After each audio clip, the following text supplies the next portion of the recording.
I'm one.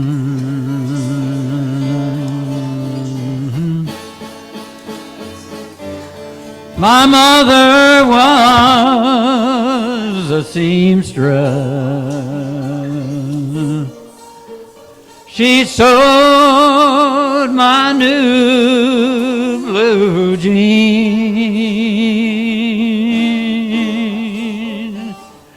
Father was a gambling man down in New Orleans.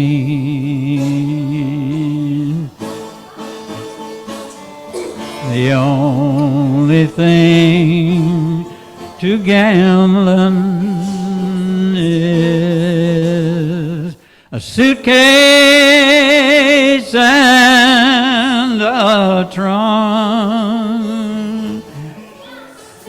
And the only time that he's satisfied is when he's all drunk. So mother, tell your children not to do what I have done.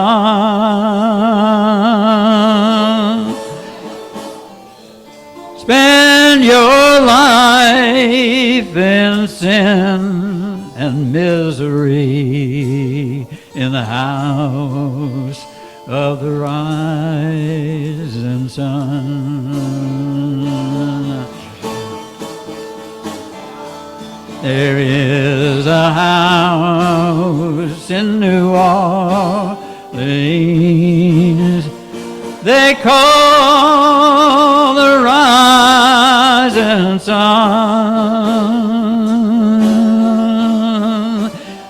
Been the ruin of many a poor boy, and God, I know I'm one.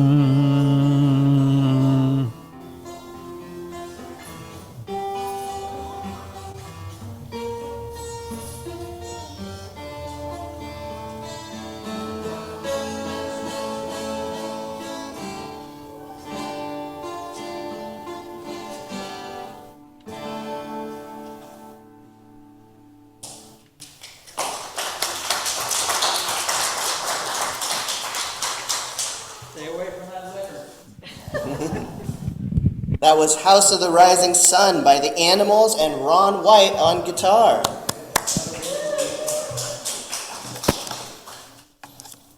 Good morning. Good morning. Oh, come on, you guys. That was sad. Good morning. Good morning. And welcome to the Unitarian Coastal Fellowship. This is a pluralistic faith community that draws wisdom from the world's religions as well as our own experiences of the divine. We choose to come together into a covenantal community. Speaking of pluralistic faith community, Rosh Hashanah ends tonight at sundown, and so we offer a special Happy New Year to our Jewish friends, family, and neighbors as we head into the Jewish High Holy Days. I am the interim minister here, the Reverend Micah C. Ma, and my pronouns are they, them, and theirs. With me today are worship associate Marilyn Cullison, choir director Tom Cullison, accompanist Megan Smith. Shout out to Susan and Barb on tech, and a special welcome to those joining us on Zoom today. Cameras back there. Give them a wave. Hi, Zoom land. Now, do we have any visitors in the sanctuary today? Raise your hand if this is your first time here. Okay, would you like to introduce yourself? Okay, wait for someone to bring you a microphone, because the folks on Zoom can't hear you if you don't use a mic, so. Hi, I'm Sarah. My pronouns are they, them, and she, her. I'm a student at Duke, and I'm at the Marine Lab this year, so I'm in the area for the year. Cool. Yay. All right, any other visitors in the sanctuary today who'd like to introduce themselves? All right, if public speaking was not on your to-do list today, that is fine. All right, and now Marilyn, who is also the chair of the worship committee, has some announcements for us. Thank you.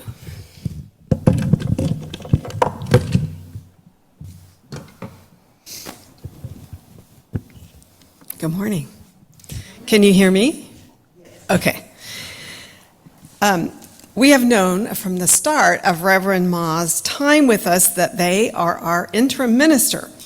They even have their walking stick up here as a reminder that their time here is limited. So we're in the process of searching for our next full-time contract minister. We're hosting cottage meetings that are like discussion groups over the next 2 weeks to hear your feedback, suggestions, and ideas.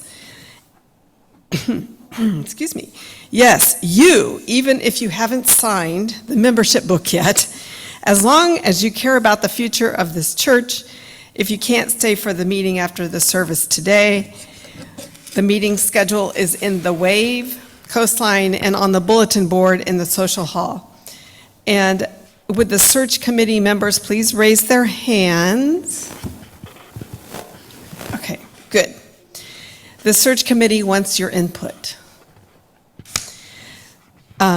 Good news, we won the lottery to sell drinks at the Seafood Festival the first full weekend of October. And this is a really big fundraiser for UCF. We need volunteers on October 6th, 7th, and 8th to sell Pepsi products and count change. You get to sit in a Pepsi can. It's a lot of fun, and it's a great way to get to know each other better. And the more volunteers we have, the easier it is for everyone. Look in last Friday's Wave newsletter for the sign-up link.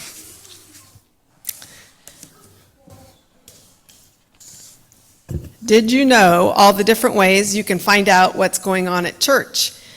We have a weekly email newsletter, The Wave, which contains short announcements and a weekly calendar.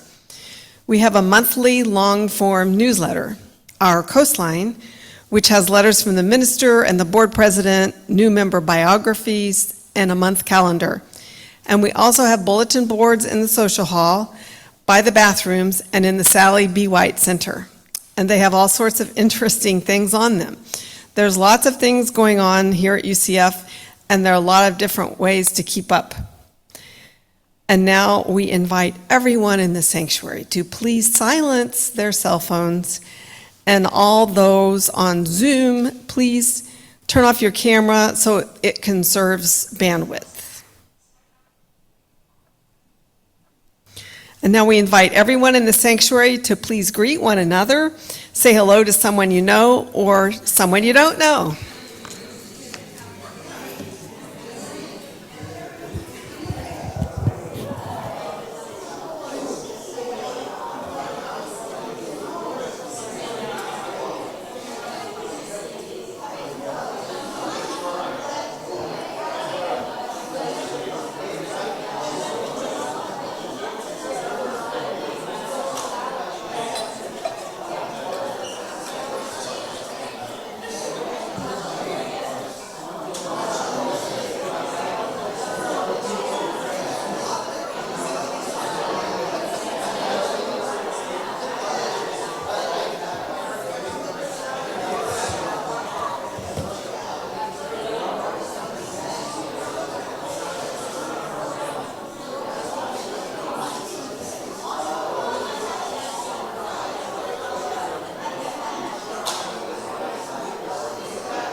Beloveds, we gather today in the spirit of learning. To learn is to live. To learn is to grow. To learn is to live, is to grow, is to be transformed. For each day, we know something we did not know the day before, and each day we become a different person. And as we ourselves are transformed, so we transform the world. I invite the people to say with me, "Come, let us worship together." Come, let us worship together. And I invite Marilyn to read our chalice lighting words as we light our chalice this morning, the symbol of our shared faith as Unitarian Universalists. Today's chalice lighting is by Francis Cozier. We light this chalice today as a people dedicated to personal growth. May it burn away the oppressions we have been taught and glow instead with the humility of learning. May it reignite our dreams for a better world and kindle our joy for simple living. May its warmth extend out into the forgotten alleyways of exclusion and bring us home to love, to welcoming, and to all the challenges, the questions, and the blessings of this beautiful path to becoming a beloved community.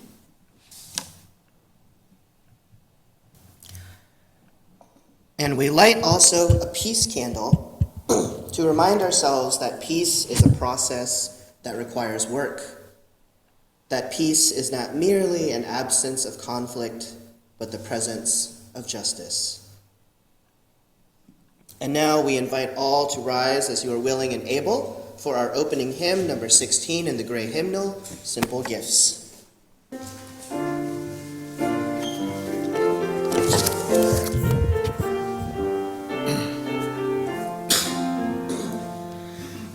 'Tis a gift to be simple, 'tis a gift to be free, 'tis a gift to come down where we ought to be.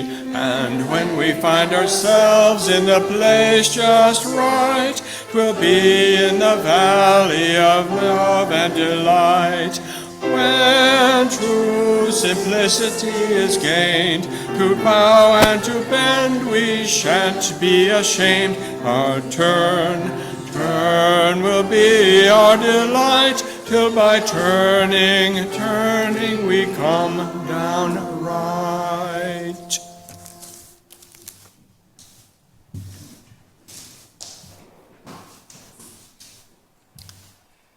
Right. Credit to Megan Smith, by the way, who brought today's Time for All Ages to me. Thank you, Megan. All right, did everyone get a folded up piece of paper in their order of service? No? Not everyone got one? There should have been a folded up blank piece of paper in your order of service today. Okay. All right. Is there anyone who did not get one? Is it blank? Yes, it's blank. Okay.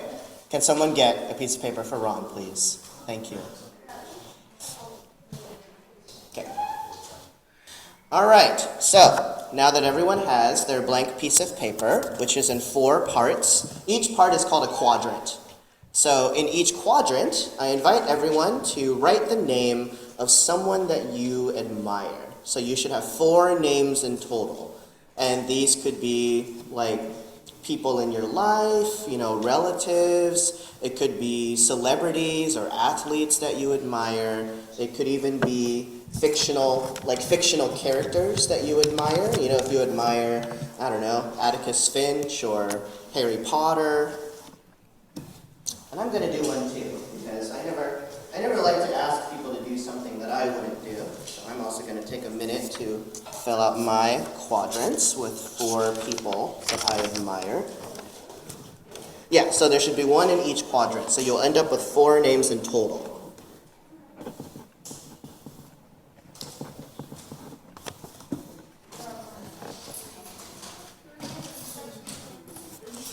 Okay, so on your blank piece of paper, you have four quadrants, right? Because it's been folded in half twice. So in each quadrant, you're going to write the name at the top of the quadrant of someone that you admire. So it could be, like I said, a fictional character. I did, in fact, write Atticus Finch up here from To Kill a Mockingbird, because I do admire Atticus Finch. Could also be relatives, your parents or grandparents. It could be a politician, could be celebrities or athletes that you really admire. Like someone who's really good at basketball or something like that.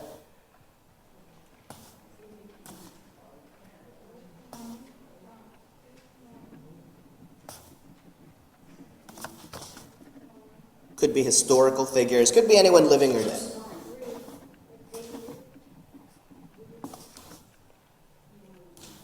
All right, and we'll take a couple of minutes for that.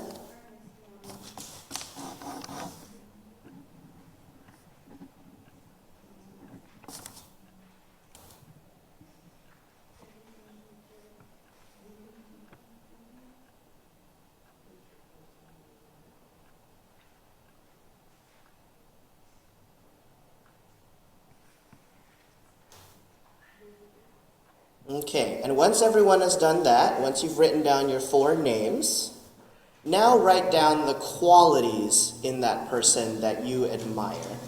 So now you have your 4 names on your quadrant, right? And you're going to write down the qualities in these people that you admire. So for instance, under Atticus Finch from To Kill a Mockingbird, I might write that I admire that he was a moral person and that he was courageous. And then you do that for each person that you have written. So you'll end up with 4 little lists on each quadrant.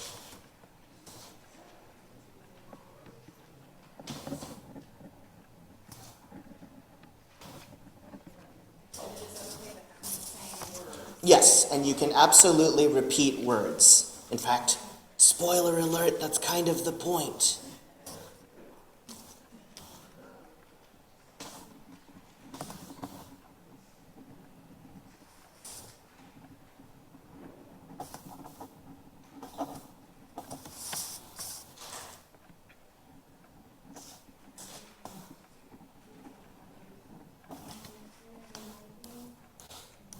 And you don't have to write like some huge long list either. Like if you can't think of like a dozen qualities that you admire in each person, that's okay.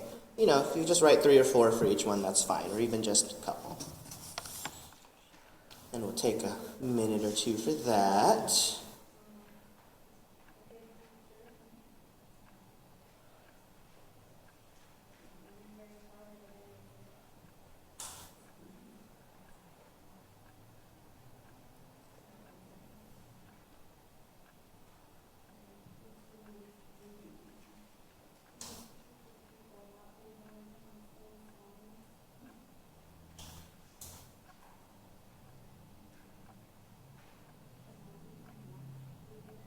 Okay, and then once you've done your little lists, go ahead and see which words overlap.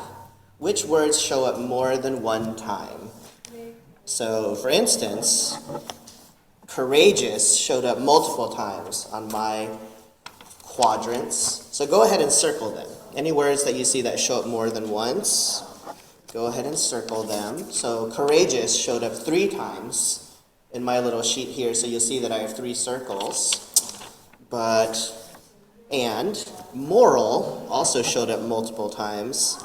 So I'm going to go ahead and circle moral a couple of times too.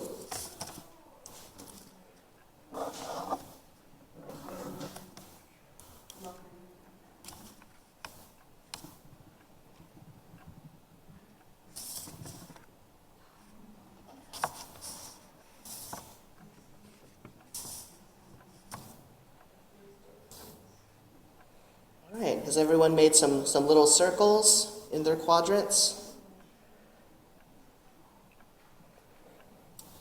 So those words, those circled words are the qualities that you aspire to, presumably, because these names that you wrote down, which are of people that you admire, and they have qualities that you admire because you aspire to be like that in some way.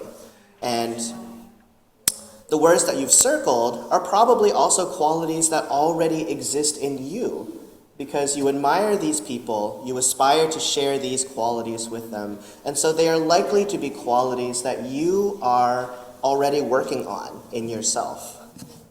And as others have inspired those qualities in you, you can also inspire those qualities in others by living those qualities intentionally, by living them out loud, and by showing other people who you can be, what you can be, and by being a role model to others. So shout out again to Megan for telling me about this exercise, and also to whoever it was at your school that also brought your school this exercise. Right. And now, each week, we make some space and time to recognize the things that we have in common. And the one thing that we all have in common in this room and on Zoom is the human experience. As a French philosopher once said, we are spiritual beings having a human experience. We wander through life wondering who we are, why we're here, what we're meant for, why we suffer. We cry tears of sorrow and also tears of joy. That is something we all share, regardless of who you are, how old you are, whether you're married, the color of your skin.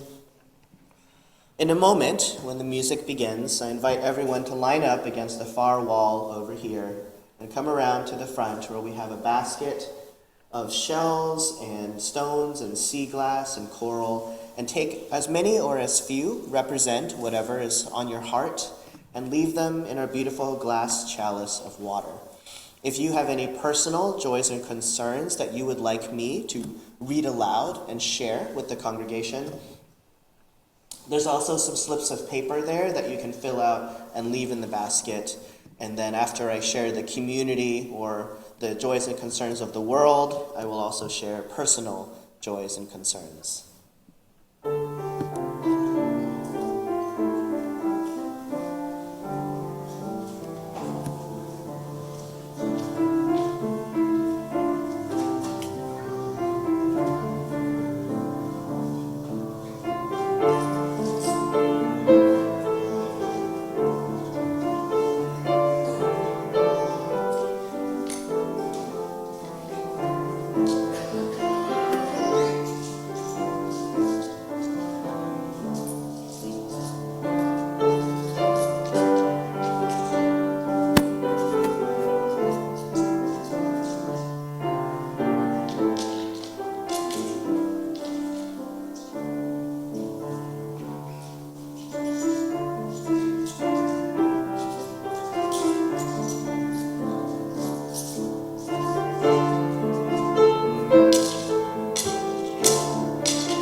So this stone is for the country of Libya, whose northeast was hit by a devastating flood last Tuesday. Thousands are dead and 10,000 more are still missing. We, who also live on a fragile coastline, know what it means to rely on water for life and to also fear the destruction of water. May the governments of Libya unite to do what needs to be done, which is helping the people. This stone is for our dear friends and members Tom Wentworth and Linda Rudd. Tom is still struggling with the after effects of his bout with COVID-19. We are holding both Tom and Linda in our hearts and sending them love and healing.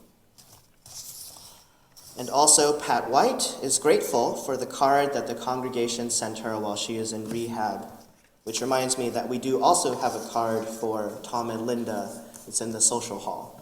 I hope you will all sign it after the service. Will everyone please join me in the spirit of prayer?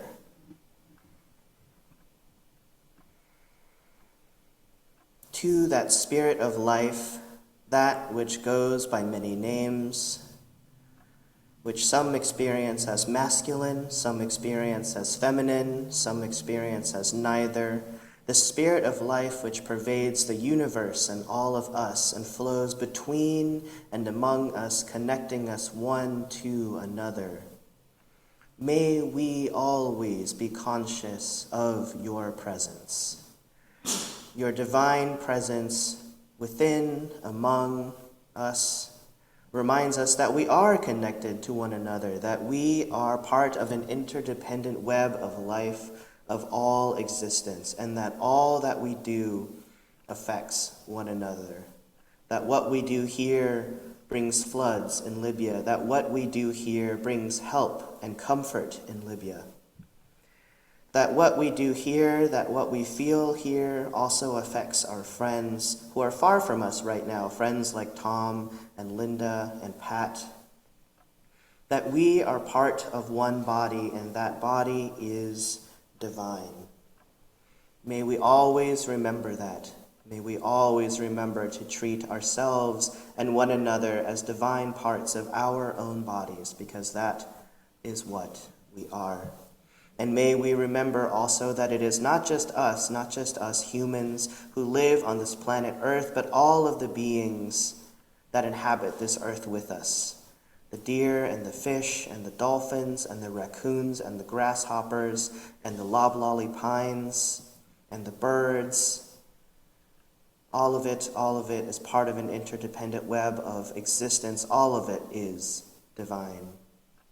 May we always remember to recognize the divine in ourselves and in one another. Amen, and blessed be.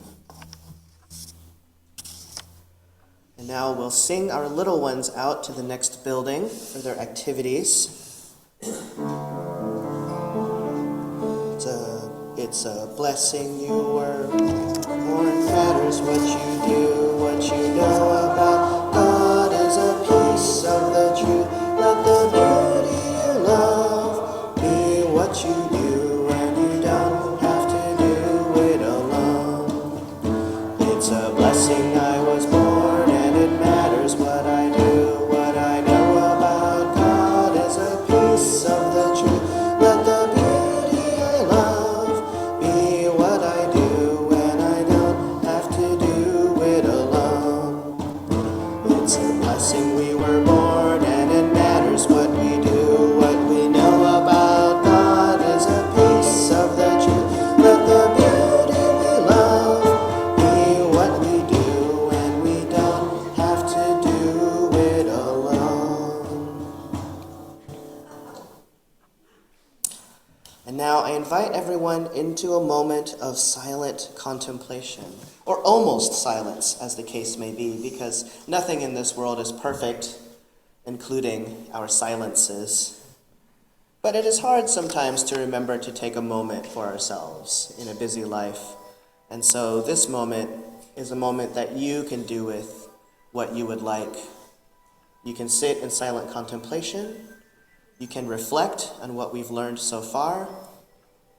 You can work on a grocery list. This time is yours.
I recently attended my 50th, no kidding, high school reunion, and I had no idea what to expect. My class size was about 900 people, and I got really adept during that weekend asking, "So, what have you done these past 50 years?" Which sort of was, it got old, but it wasn't. You wouldn't believe the stories I heard. A small group of us wanted to meet with our beloved English lit teacher. She's 94. She's still a very dynamic person. And sadly, she just entered hospice at home.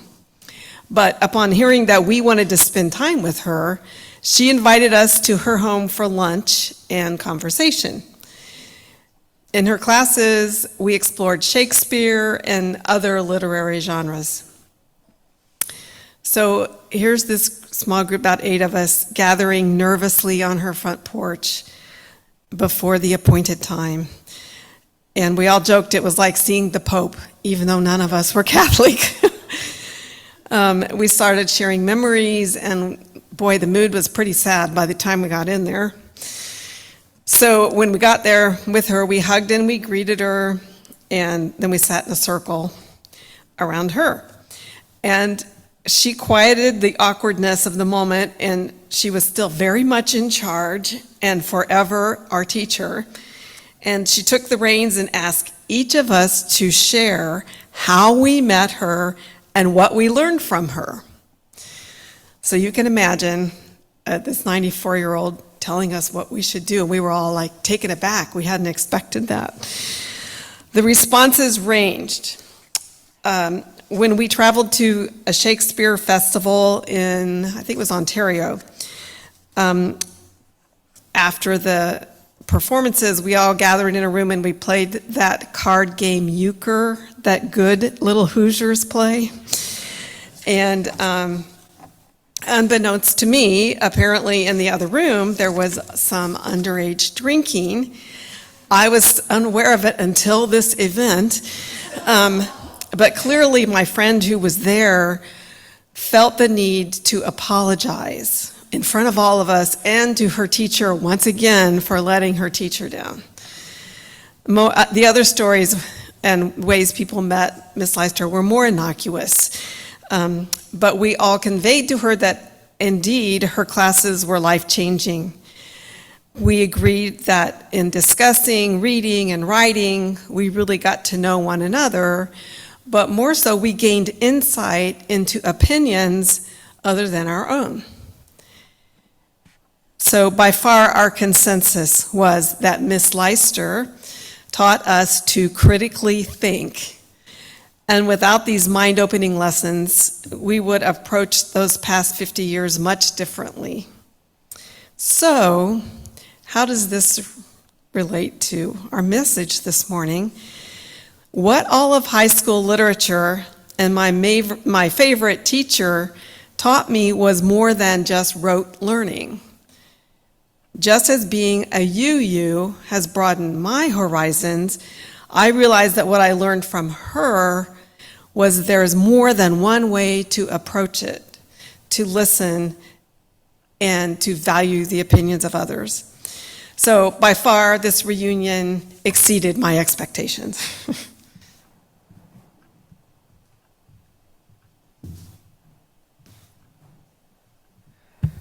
Thank you so much, Marilyn. What a gift it is to be able to go back and tell our teachers what they meant to us years and years later. So, speaking of learning and teaching, how many of you, us in this room, learned how to apologize? Yeah, and let me guess how you learned how to apologize. You got into some kind of disagreement, maybe with another kid, maybe on the playground, or maybe with your sibling, and a teacher or parent walked you over, right, to that other kid and said, "Now tell them you're sorry." Is that how it happened for a lot of you? Yeah. And then maybe you went "I'm sorry." Like this, to the floor, right? Somehow this always happens. "I'm sorry." It's now what are you sorry for? "I'm sorry I hit you." Like that, right? Is that how it happened for a lot of people here? I see some people nodding. So that's how a lot of us learn how to apologize as children, which is in this kind of half-assed way. And for a lot of us, that's all we're really taught about how to apologize. And so I think a lot of us don't really learn how to apologize well. My family does not do apologies well. I'm going to air a little bit of dirty laundry right here. Ooh, suddenly everyone's got their listening ears on. Ooh, dirty laundry. So two of my aunts, years ago, this was years and years ago, they got into a fight, and they just straight up did not talk to each other for 2 years. Just nada. Silent treatment. Did not talk to each other for 2 years. Until one of them got cancer, and then the other one was like, "Oh, well, now that you're sick, I guess I'm going to start speaking to you again." And so she did, and they did speak again very regularly, actually, up until my one aunt passed away. But they never talked about the thing that they had fought about. Never apologized.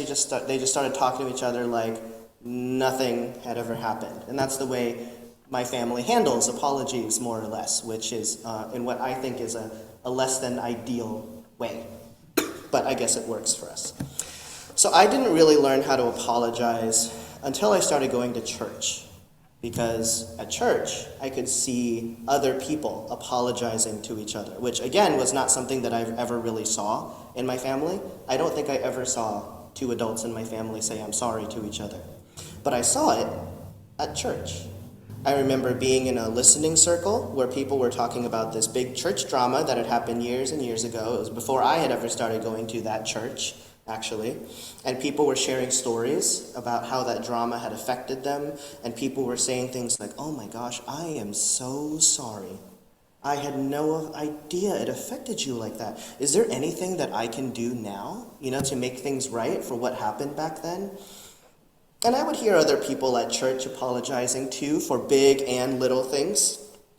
Someone would get upset at a meeting because they didn't like what was going on, and they might raise their voice a little bit. And then afterwards, a couple of minutes later, they'd say, "I'm sorry, I wasn't feeling heard.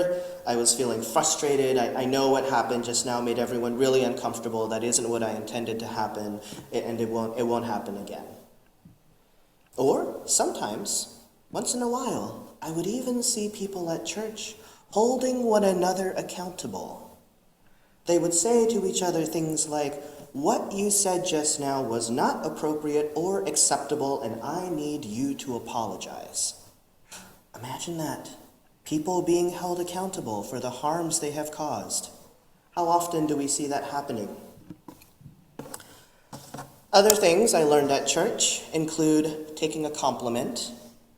So especially after I became a worship associate, which meant I was up in front of people more, talking more, delivering reflections like the one that Marilyn just gave, people would come up to me and say, wow, that was so good. Or they'd say like, wow, that was so funny.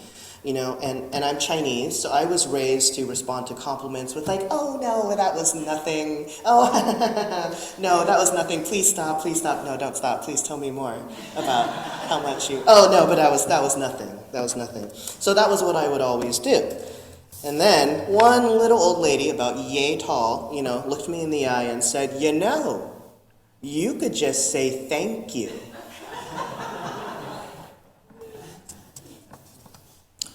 I learned how to say and, not but, at church, because you see, the word but cancels out everything that I said before. So if I say, I really like your new haircut, but nothing good is going to come after that, now is it? If I use the word and, it includes what came before. It adds statements together. It builds complexity, which I think reflects the world. The world is a complicated place. The world is not an either-or place. It's more about a both-and kind of place. I learned other things at church. I learned that most UUs expect other UUs to have a college degree. This is because most UUs have a college degree. A lot of UUs even have advanced degrees. How many people here have an advanced degree? I have a master's degree. Yep, I'm seeing some advanced degrees here. And because college-educated people tend to hang around with other college-educated people, it's easy to forget that the world does not consist of college-educated people. And we forget that not everyone has a college degree or even wants a college degree, right? And we turn to our kids and we ask them, so which college are you going to? Forgetting that, not going to college is an option. It's even a good option, considering how much debt you go into for college these days. And because most UUs are college educated, most UUs are middle and upper middle class. And so I learned that by many other people's standards, my family was poor.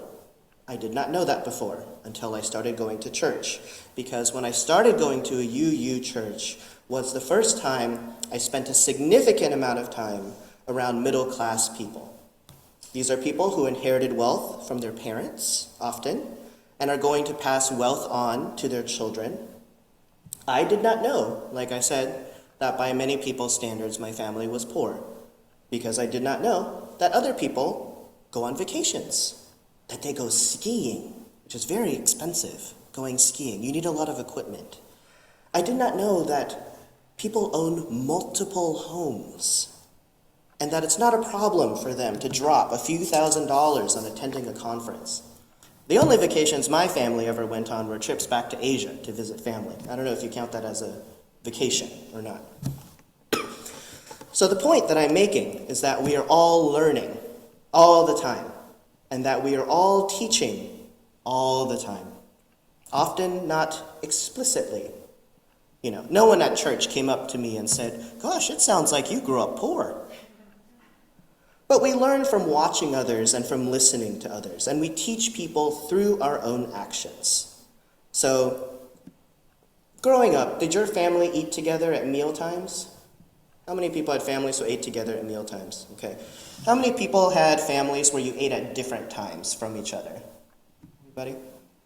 Yeah, a couple of people grew up with family members eating at different times from each other. Maybe your work schedules don't line up or something, right? So, whether your parents were home, whether your parents worked, whether you were raised by your parents or whether you were raised by other relatives, right? Maybe a grandparent or an aunt or an uncle, or you were adopted. From those early days, that is when we first learn what is normal. And again, no one necessarily sits down and tells us that. Those of you who ate together at meal times, I don't know how many of your parents actually sat you down and said, Well, son, this is how normal people behave. Normal people eat together at meal times. That's how we normal people do it, and everyone else is abnormal. Usually that's not how that goes, but because that's how you grow up, that's what you're doing, you grow up thinking that that's normal. That's what people are supposed to do, right?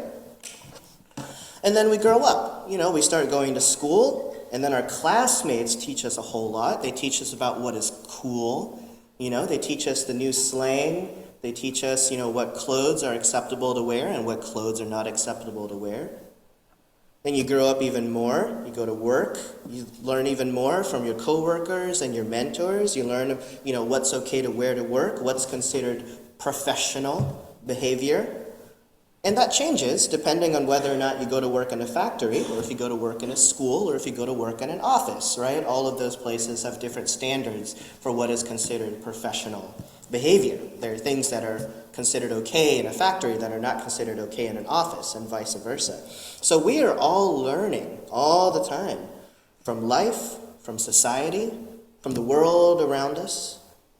But what makes church special is that this is an intentional community, and we can be intentional about what we teach here. Not just in classrooms, not just from the pulpit, but what all of us teach all the time here. So I do recognize that the minister is generally considered to be sort of the lead teacher in a church, and that, I'm up here teaching something right now, right? I'm being given this 15 to 20 minute platform where I can give you some kind of TED Talk and teach you something. A couple of weeks ago, talked about capitalism and self-care. Last week, talked about the water cycle. Right now, I'm going to tell you a fun fact about giraffes. That's a giraffe. Giraffes are very tall, right? Don't worry, there's no pop quiz on how tall a giraffe is. I don't know, actually, but giraffes are very, very tall. I actually should have used the picture of the giraffe under a tree. Felt like that was a better one to give you an idea of how tall a giraffe is. Anyway, did you know that giraffes give birth standing up? Yeah, the baby just falls on the ground. Sometimes it falls like 6 feet. That's a baby giraffe's welcome to the world, just like whoosh, thud. I don't know what sound a baby giraffe makes. Okay, there. I just taught y'all a new fact. That fact is now seared into your brains. You're going to go out to lunch or something later this week, and you're going to be like, did you know that giraffes give birth standing up? Baby just falls on the ground. But I'm not the only teacher here. This is not the only time I teach something, that any of us teach something. It's not the only time we learn something here at church.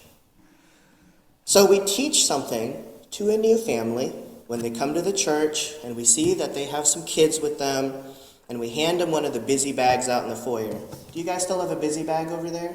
Can you hold it up? Yeah, that's one of our busy bags. It has little toys and coloring pages in it. And when we greet a new family and we hand them a busy bag, we are teaching them that we know little kids can't sit still.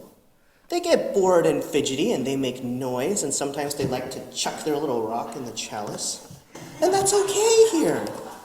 We know that's what kids are like here. And we also teach them something when we hand them a registration form, and on that registration form, it doesn't say mom or dad, it says parent 1 and parent 2. Because we know that there's many different types of families in the world, and we accept that here. We teach something when one of us makes a mistake up here in the chancel, which happens a lot. Maybe it's already happened today. I forget to turn my microphone on, or one of the candles up here doesn't light, or, somebody stumbles through their words.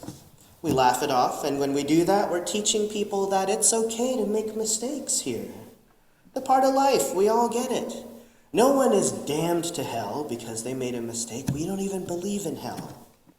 So every time someone gets up here and they fumble through the Spanish words of our chalice extinguishing, we are teaching that it's okay to try something new and be bad at it, and that through practice we get better. We teach something with the art that we have on our walls, or that we don't have on our walls. What do we not have in here? Swastika. Definitely no swastikas. Very against that. no swastikas, no crosses. Instead, we have these beautiful, nature-based batiks, right? With like poetry on them. We have this triptych up here that's very watery. And what does that teach people? And you teach something through who you choose as your next minister. Because unlike other denominations, and this is not me bagging on other denominations here, unlike other denominations where the denomination chooses somebody for you, which is what some denominations do, they just assign you a new minister, just be like, hey, here's Ted, he's your minister now. In Unitarian Universalism, we hire and call our own ministers. Every congregation makes their own decision to hire or call the minister that they want, that they believe to be the best fit to lead them. And that teaches something, too, about who we believe has the power and authority to make decisions. It's not the minister alone, it's the congregation. And who that minister is, the person of the minister, whether they're black or poor or queer or short or tall or disabled or male or female or neither, also teaches the world around you something about who you believe can be a leader and a spiritual guide. What a remarkable opportunity we have to teach through being in community. A community that is intentionally dedicated to pluralism, transformation, justice, equity, generosity, interdependence, and love, and to living those values out loud in the world. A community in which anyone can be a leader, whether you've been to college or not, whether you own your home or you live in Section 8 housing. A community in which you don't have to look a certain way or speak a certain way to be up on the chancel delivering a message. A community that is actively working to dismantle racism and all forms of oppression in the world because we believe our faith calls us to it. A community that believes that there is wisdom and truth to be found in all kinds of places, from pop music to holy books, to stories, to science, to direct experience. A community that teaches that another world is possible. And we are building it right here. We are learning how to build it, and we are teaching one another how to build it. A different world is possible. And we are building it, not just me, and not just you, but all of us. We, this community, we all have a role to play, and we are all teaching, and we are all learning, all the time here. We are always teaching and learning. So let us know what we are teaching, and be intentional about teaching it, and teach good lessons, pass down good lessons, so that people, when they think about what is it that inspires, they think about this place and what it inspires. And so that years and years down the line, maybe there is no opportunity to go back and talk to your old teacher, but you can think about it. Think, what would I say to them? What did I learn that they taught me intentionally and unintentionally? I invite everyone to remain seated for our next hymn. Number 1058 in the Teal hymnal, The Hours of Religion. We will sing it twice through. So this hymn is by Theodore Parker, who is one of the pillars, one of the early ministers in the Unitarian Universalist Church, who is teaching us about our religion. So let's sing this through twice. It's a beautiful song, but think about the words, particularly the second time through.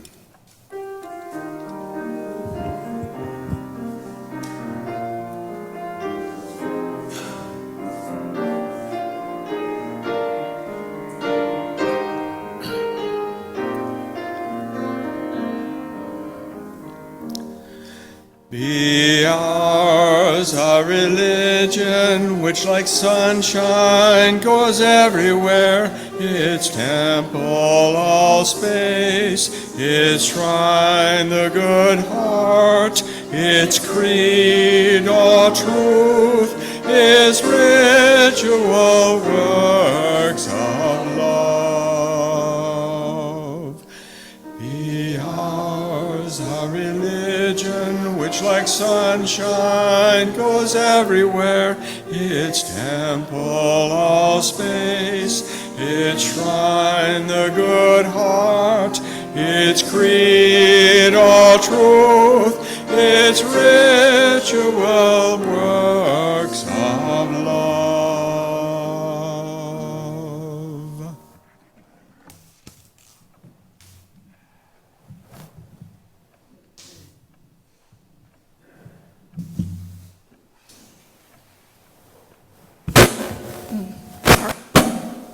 Very sorry. I feel electric. I invite our greeters forward to collect today's offering. Yeah.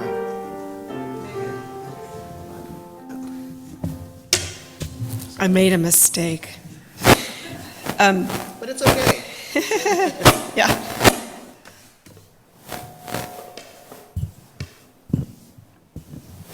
Every month, we practice something called Share the Plate, where we share half of our offerings with a local nonprofit or a charity. In September and October, we are sharing the plate with our holiday giving projects. For many years now, Unitarian Coastal Fellowship has given generously at holiday time to those in our community who are often left out at this season. We have 3 holiday traditions. We assemble holiday gift bags, including Walmart gift certificates, and deliver them to Hope Mission's homeless shelter and recovery homes, and to clients of Beach House for adults with developmental disabilities. Second, we adopt children from the Angel Tree through Project Christmas Cheer. And then we bring a caroling party and gift bags to the clients of Empower, it's formerly called Station Club, our neighbors on Church Street. So we ask that you give generously so that we as a congregation can be generous to others. I thank the greeters for coming up and waiting for me. And now we're going to collect today's offering.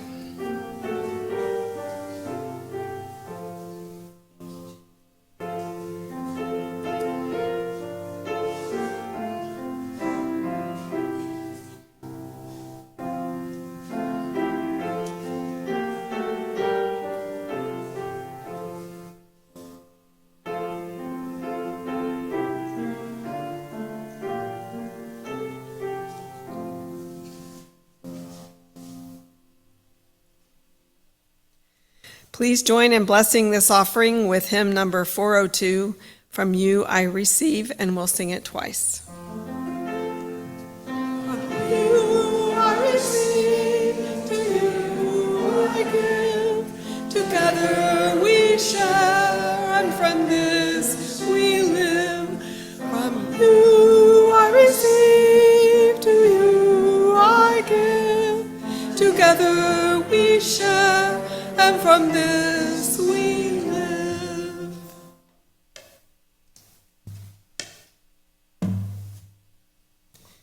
So please join in reading the words on the screen behind me as we extinguish our flame. We extinguish this flame, but not the light of truth, the warmth of community, or the fire of commitment. These we carry in our hearts until we are together again. And now in Espanol, extinguimos esta llama para no la luz de verdad, el calor de comunidad, o el fuego de nuestro compromiso. Esto los llamamos en el corazón hasta que estemos juntos otra vez. And our closing hymn this morning, and rise if you are willing and able, is Where is Our Holy Church, number 113.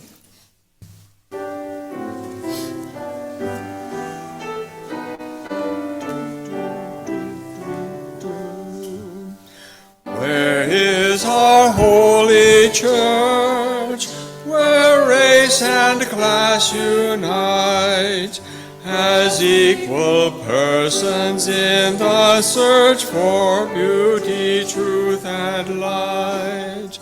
Where is our holy writ? Where a human heart a sacred torch of truth has lit by inspiration taught? Where is our Holy One? A mighty host respond. The people rise in every land to break the captive's bond. Where is our Holy Land? Within the human whole, wherever free minds truly seek with character the goal.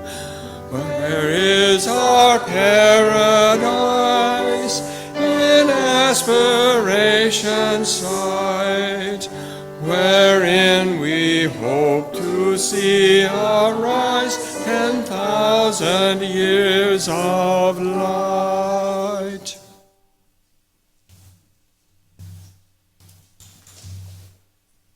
All right, everybody. It is our practice in this church to hold hands for the benediction. Oh, I see some people have already started moving. All right, now if you don't want to hold hands, that's fine. Just move to the center of whatever squiggle we're making. And then, let me in. Oh, no, come with me.